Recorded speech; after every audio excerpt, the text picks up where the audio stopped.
Cola em mim, direto do Suriname. Olha aqui, ó, Pedro. Alô? Olha aí, Pedrinho.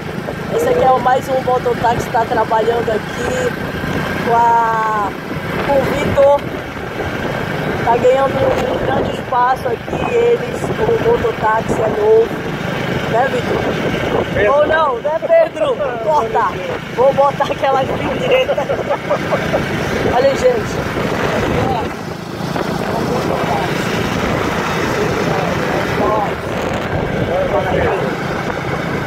É nóis da fita. Mas aí, fala aí que ele queria fazer um vídeo comigo. Ele queria, mas não queria. Ele disse, eu não vou fazer um vídeo com você. Pois é. Então, gente, olha aí, pra quem quiser, qual é o número, Pedro?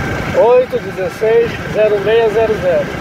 816 0600. 066,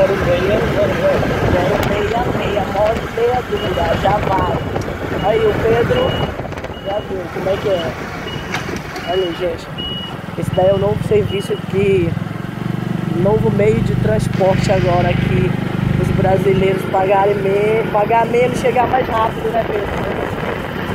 Então, olha o desenho. Olha lá atrás o Ropran.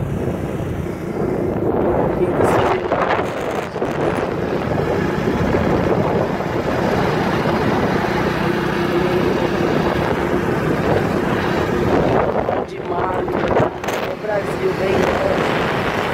Isso aí, galera, pra quem quiser um táxi, esse aqui é o Pedro. É cuidadoso, respeitoso. Já não deu em cima de mim, se ele der, eu vou falar patrão dele, vou estar despedido. Já viu? Que é esse que é o melhor, porque aqui a gente no Suriname, mulher paga táxi, o cara ainda quer cantar a mulher na cara de pau, ainda quer explorar, como se fosse assim, uma mulher aqui, um pedaço de carne, um objeto só.